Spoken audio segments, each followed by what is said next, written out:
Olá, meu nome é Adriano Fabro e essa é a segunda parte da aula de processos estocásticos, né?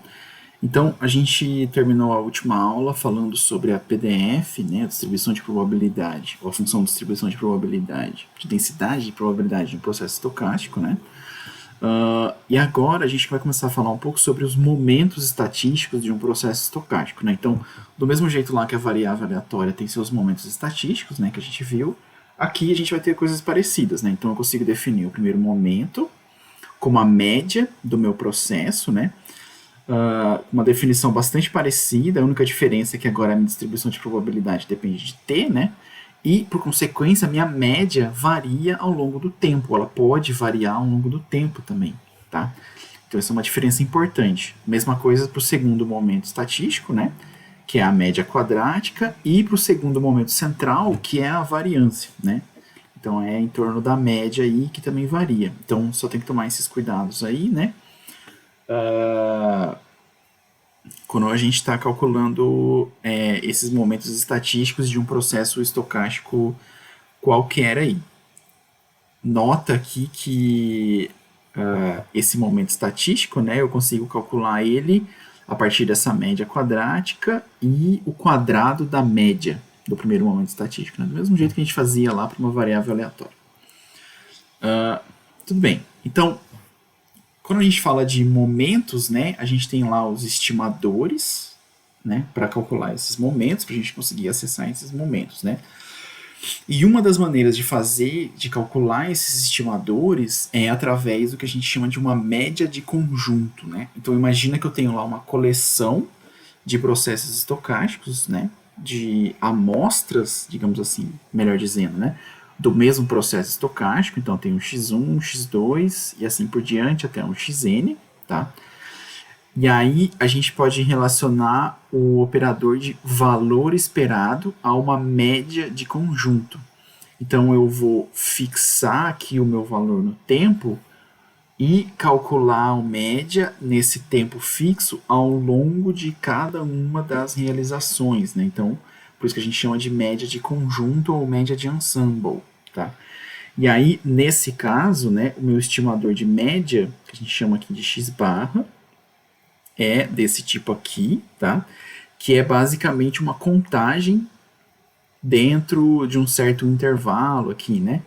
Então a gente conta o número de número KI de sinais no intervalo entre x1 e um x mais um delta xi, né? Perdão, um xi, um xi mais delta xi. E aí é uma forma bem análoga, só que a gente tinha feito até agora, só que ao longo do conjunto de realizações do meu processo estocástico, né? Então nota que esse KI, que é essa contagem, dividido pelo número de amostras, né, o número de realizações, é o que a gente já definiu lá atrás como uma frequência relativa. Então no limite, quando esse n tende ao infinito, essa cara aqui, essa razão, tende a essa distribuição de probabilidade, tende a essa probabilidade, né? Tende a essa probabilidade. Então por isso que a gente tem esse intervalinho aqui.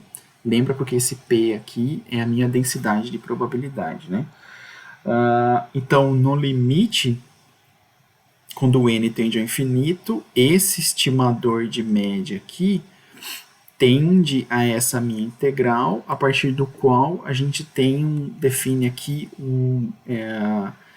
essa esperança do processo estocástico como uma média de conjunto, tá? Ou do ensemble. Então, de maneira geral, esse operador aqui de ensemble, né, esse operador aqui de momento estatístico, E, de esperança matemática, ele pode ser considerado como a esperança ou a média do conjunto, a média de conjunto, né, ou do ensemble.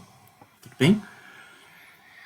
Tudo bem. Aí, uma outra questão importante para processo estocástico, quando a gente fala de processos estocásticos, é o conceito de estacionariedade, né? Então, é comum a gente fazer uma hipótese de que as propriedades de um processo estocástico são estacionárias, né? Então, o que isso quer dizer? Quer dizer que elas não se alteram com o tempo. Então, quando eu consigo fazer essa hipótese, quando um sinal tem essa propriedade, né?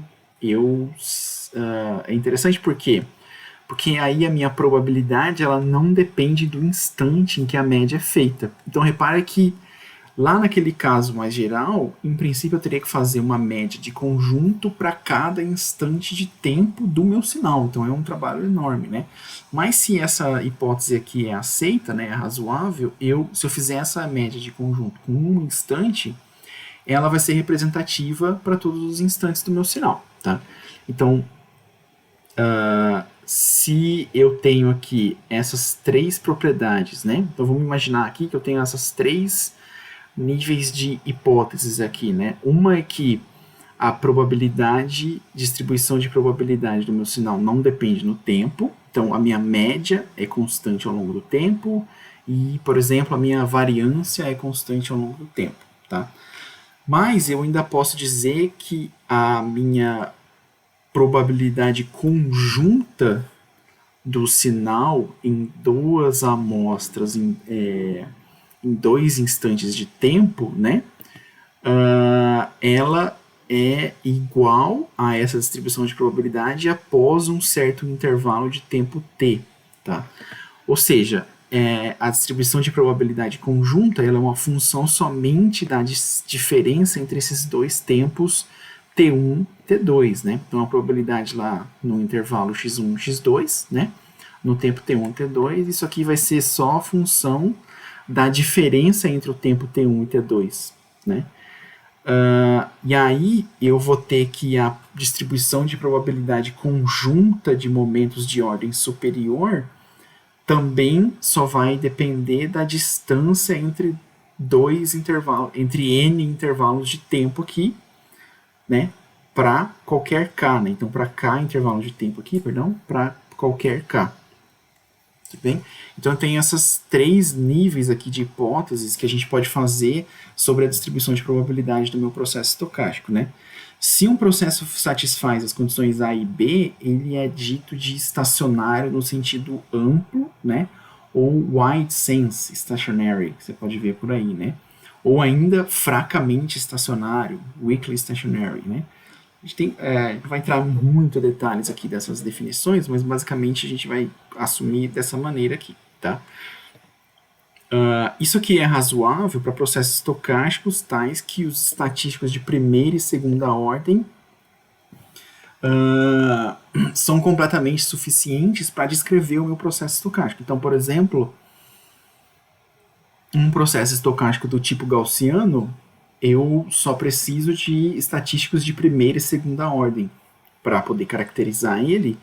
Então, ele sendo fracamente ou amplamente estacionário já é uma condição suficiente para eu tratar ele como estacionário, tá?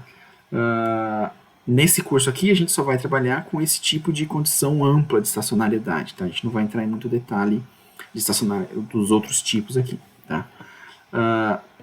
Se o processo satisfaz todas as três condições, ele é dito estritamente estacionário ou completamente estacionário. Isso aqui é uma hipótese muito forte, né? Raramente na prática eu vou ter isso daqui, mas ele basicamente diz que os estatísticos de ordem superior atendem essas condições aqui, né, ao longo de tempos aqui, tá? Então ela é uma condição bem mais restrita e bem mais importante aí.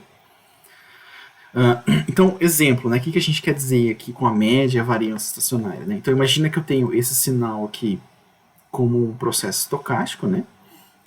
Então repara que ele é mais ou menos claro aqui, que dá para ver que o valor médio do sinal vai mudando ao longo do tempo, né? Então repara que ele vai oscilando de acordo com uma função aí, de alguma maneira, né? Que a gente não sabe, mas ele vai oscilando aqui em torno desse valor médio. Então o valor médio dele está variando. Eu posso ter um outro sinal aqui. Então esse cara aqui é não estacionário. Então eu posso ter um outro tipo de sinal aleatório, também não estacionário, que a média é constante, né? Então repara que ele está em torno desse eixo aqui, que pode ser o valor zero, né? Porém, repara que o espalhamento do sinal em torno desse eixo muda dependendo da posição no tempo, né? Da distância aqui, do tempo que eu estou analisando. Então provavelmente esse cara aqui tem um desvio padrão variando, ou que depende do instante de tempo em que eu estou analisando, né? Então claramente é um processo não estacionário. Agora, se eu olhar esse caso aqui, ele aparentemente está seguindo uma tendência média, né? E aparentemente o espalhamento desse sinal está bem controlado aqui, né? Então a variância não quer dizer que ele tem um limite superior, né? Mas ele quer dizer que em probabilidade ele está dentro de um certo sigma ali, né? Então, essa é a ideia aqui da variância. E aí, provavelmente, esse cara aqui é estacionário. Você teria que fazer alguns testes de estacionalidade. A ideia desse curso não é falar sobre esse tipo de coisa, né? Mas, em princípio, a gente poderia tratar esse cara aqui como um processo, um sinal aleatório a partir de um processo estocástico, estacionário, pelo menos no sentido amplo para a gente aqui, né? Então, assim, decidir se o processo é estacionário ou não é trivial. Então, tipicamente depende de alguma informação a priori, ou esses testes estatísticos aí, né? Que a ideia não é ficar fazendo isso aqui nesse curso, né?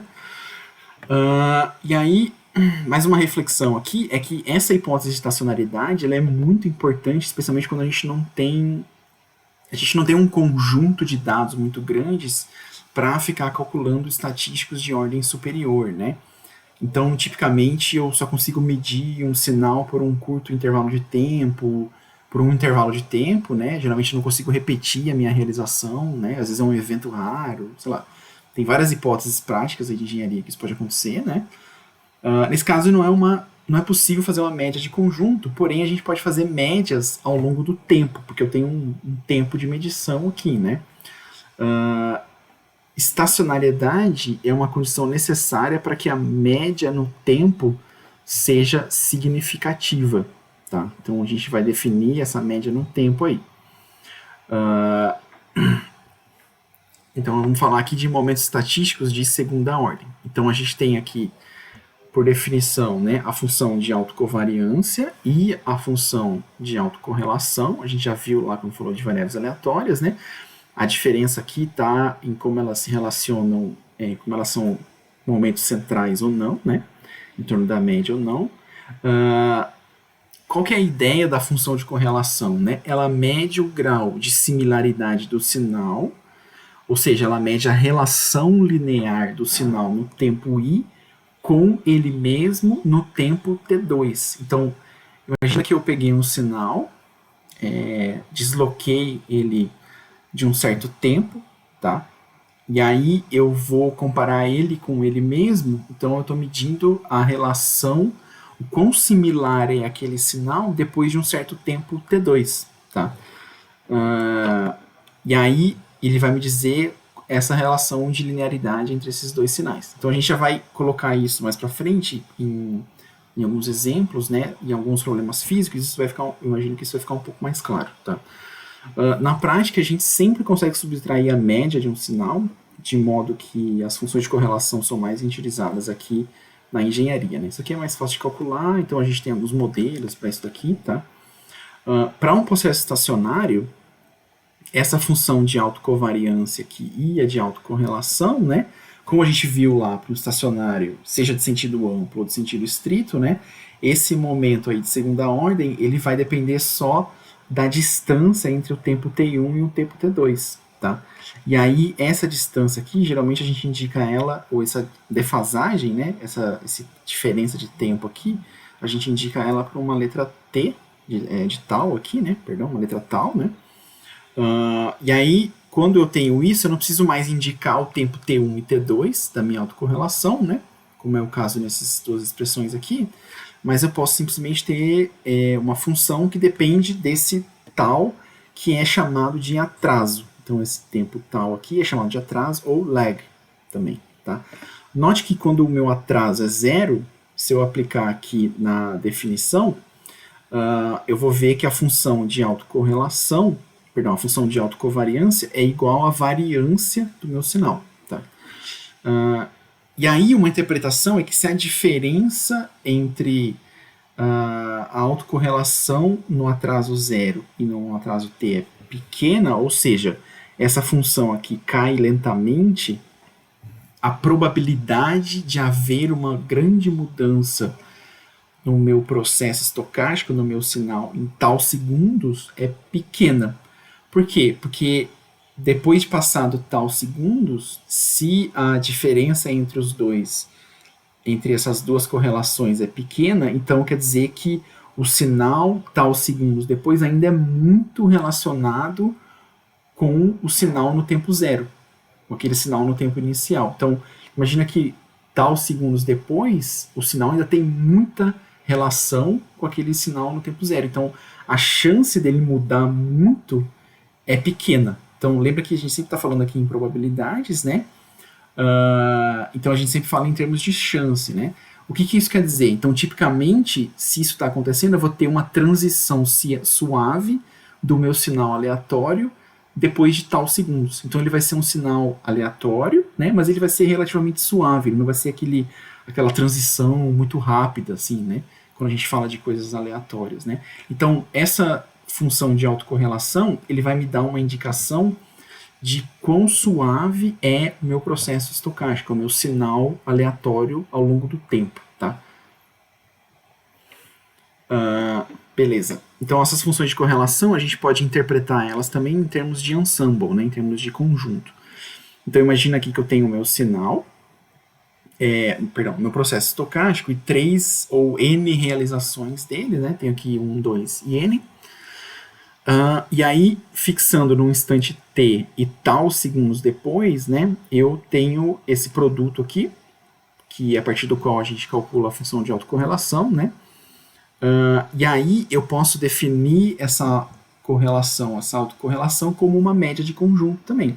Então, eu calculo ele ao longo desses tempos, para cada realização dela, faço em n pontos, e aí no limite, quando o n tende ao infinito, isso por definição é a minha esperança estatística desse produto aqui. Tá? A minha autocorrelação é a esperança estatística desse produto aqui.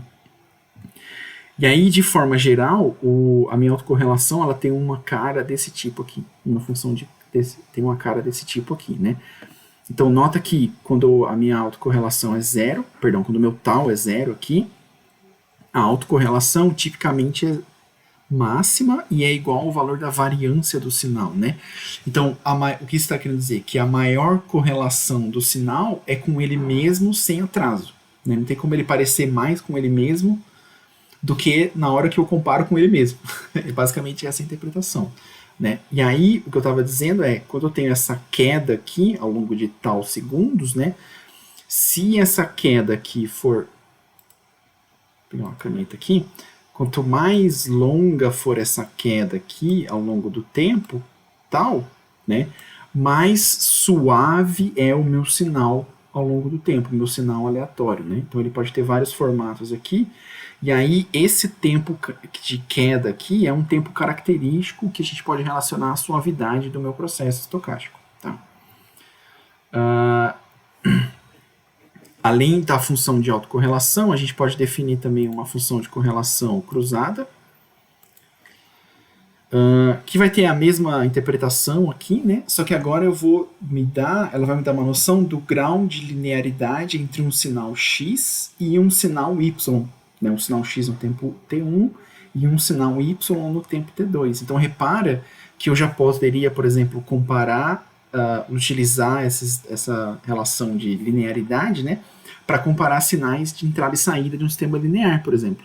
Então, se o sistema é linear, eu espero alguma relação de linearidade entre esses dois sinais. Né? Então, a gente já tem alguma utilidade em mente para esse tipo de função aqui. Né? E a definição é parecida, né? Só tomar cuidado com as médias, tá? E também eu tenho uma interpretação em termos de ensemble parecidas aí. Esse conceito aqui de função de correlação, ele é um dos mais importantes em processamento de sinal, porque ele vai dar base para esses problemas de estimação de tempos de atraso de um sistema, né? Então, como assim? Então, eu vou pegar um sinal X e um sinal Y, sendo que talvez o meu sinal Y é o X atrasado de um certo tempo depois, e aí eu vou ver que o máximo grau de similaridade se dá justamente no tempo de atraso de um sinal para o outro. A gente vai falar um pouco mais sobre esse problema aí. Com isso, as definições, a gente consegue calcular também um coeficiente de autocorrelação para tal, da mesma maneira, né? Aqui tem umas propriedades, eu não vou passar por todas elas aqui, mas vocês dão uma olhada depois, tá? Mas basicamente elas estão relacionadas à função par e ímpar, né? Aquela propriedade da variância quando o lag é zero, né? E o fato da função ser